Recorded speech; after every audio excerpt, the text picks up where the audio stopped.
So I had a file, and I wasn't familiar with a lot of milling because I do a lot of turning, and I had a problem where I noticed that path to path I had some issues that required clearance, and so I was using the traditional clearance controls uh, in linking parameters here to try to confront the need for the tool to be clear of parts of the work table and work pieces uh, to move and transition from one part to another.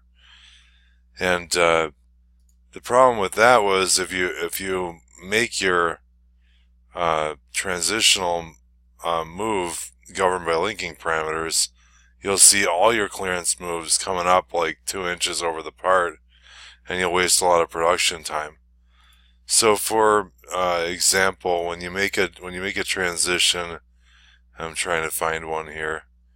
Okay, from here to here, and that's not a really great example, uh, but that might be a good time to use a reference point and see.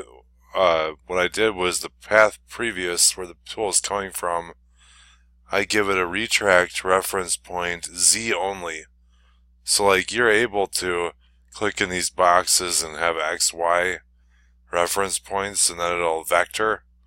But we wanted to just bring the tool up and then let the program acquire the next tool such that the result looked like this. So that geometry gets cut, and then the tool retracts to 6 inches and moves to the next geometry for its cut. And so that was a method that'll get you clearance plane between paths. And what you'll also see is when you're doing 5-axis work, if you're going to tilt the table at any time. So I guess here's another example. And so you can backplot this tool. So it went from, or I'm sorry, that's not an example. That's a tool change. So let me see. I have another one in here somewhere. Coming from here to here, there to there. Okay, so moving from here to here, what I'm gonna want is right here. I took the so between these two paths, I would have had the ML come down in this direction, coming through the part. And so what I used was an approach reference point, and so you see Z 6.0, and that created this move here. That if you watch and backplot,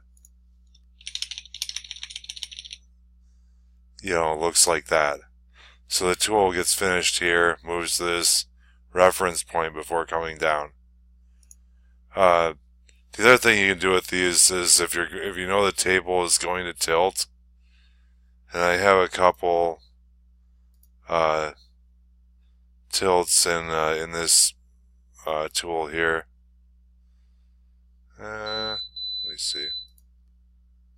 Okay, so like right here, the tool tilts there, and so the tool previous, I sent it 13 inches up in Z, and so that's added safety. So if my table, my trunnion, this is in this case going to be an A tilt and a C rotary move, and my tool was sent 13 inches up in Z, such that when it's finished and makes this rotation, it's going to be in the air for the rotation, hopefully.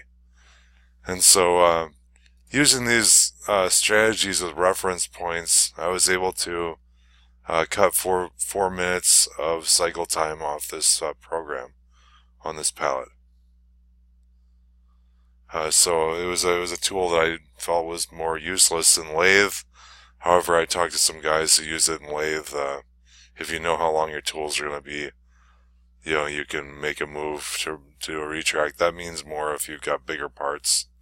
If you're doing bar fed work, you can just use the reference positions, and that's a safe and relatively efficient method to change tools.